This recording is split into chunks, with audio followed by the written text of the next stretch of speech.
Okay, how you doing, guys? We're back. Might have sorted out my battery issues with my cameras here. We'll see.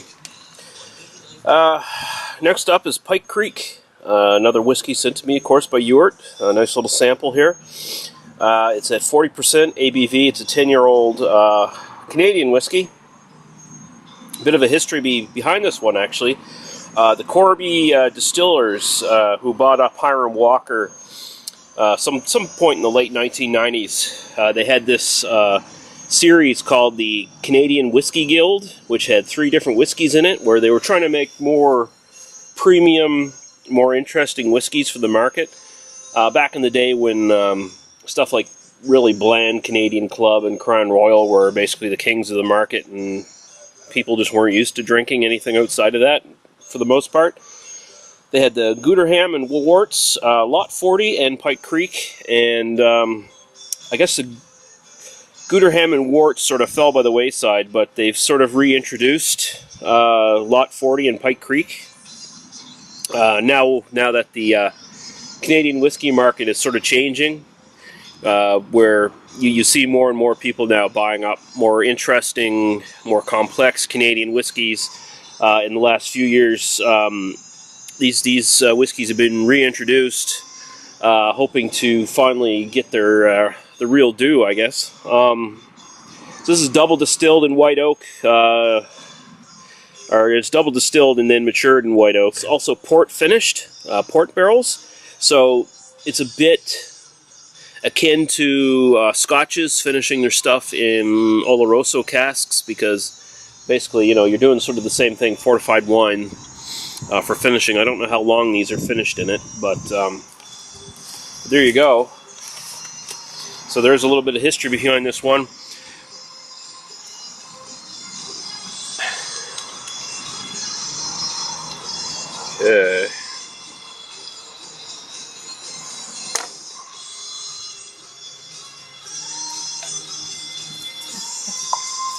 Look who's back.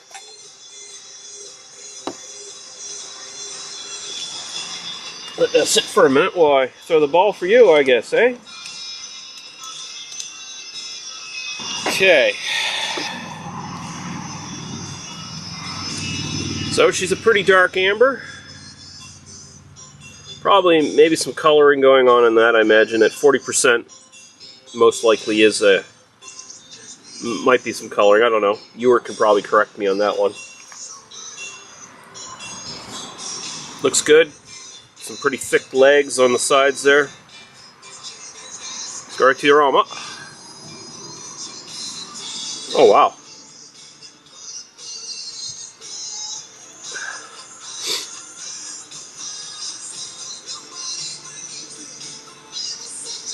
It's got that sort of typical Canadian butterscotch smell, but there's also this like really nice smoky note to it. Very smoky, actually, that sort of just cuts right down the middle.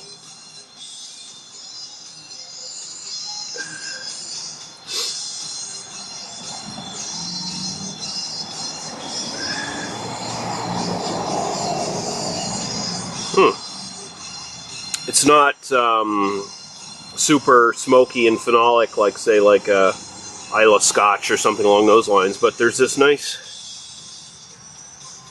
somewhere in between toasted and smoky kind of aroma going on here.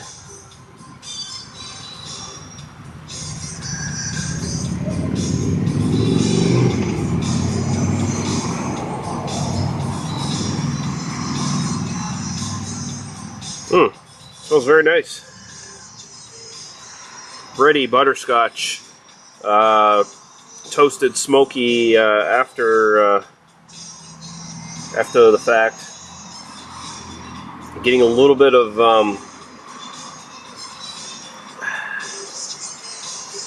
just the slightest bit of like a grapey, sort of a grape note, probably from the port casks.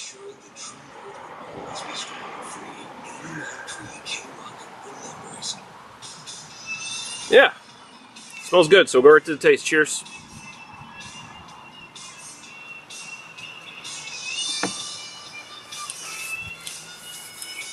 Oh, nice.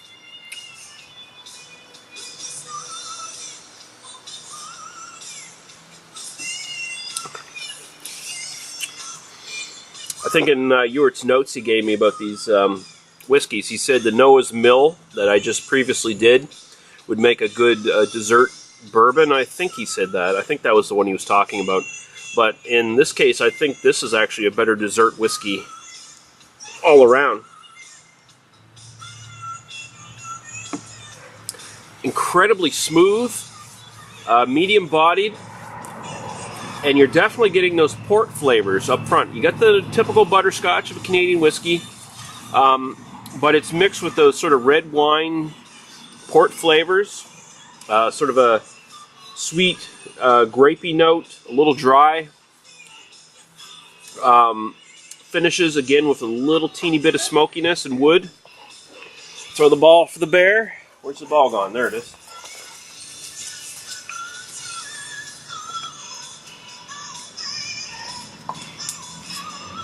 But no, it's got a really nice sweetness, and it's not cloying at all. It's a very nice, gentle sweetness.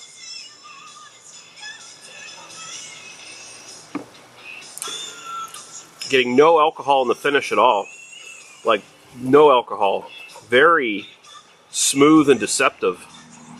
Maybe one of the smoothest 40% whiskeys I've ever had, honestly. Usually you get some alcohol at some sort, but I'm not getting any alcohol, I'm not getting any warmth going down.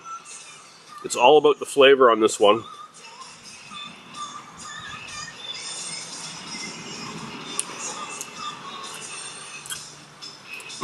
Very, very nice.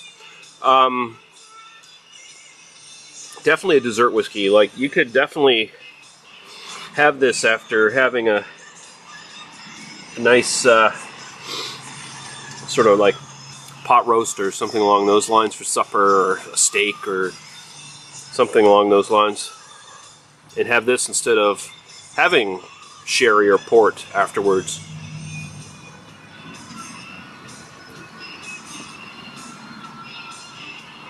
Wow, getting not only the grape, getting like maybe slightly chocolate notes, a little bit of baker's chocolate bitterness on the sides of the tongue. That's excellent. Excellent, excellent stuff. That is going to get a solid A for me. Pike Creek, that is excellent, excellent stuff on the Canadian market. I guess it's going to be I guess they're going to redouble their efforts to distill and bottle this stuff. I guess it must have been rare for a while. So look out for it on the market. Definitely worth picking up if you're looking for something a lot more interesting than your standard Canadian clubs and all that other stuff. Alright, thanks Ewert for this one. I'm going to sit back and enjoy this one for a little while I'm playing with the dog here, aren't we? Eh? Yeah. And we'll just move over here for a sec. Hey there, sweetie. What you doing? Waiting for me, aren't you? You're not at all interested in what I'm doing unless I'm throwing the ball for you.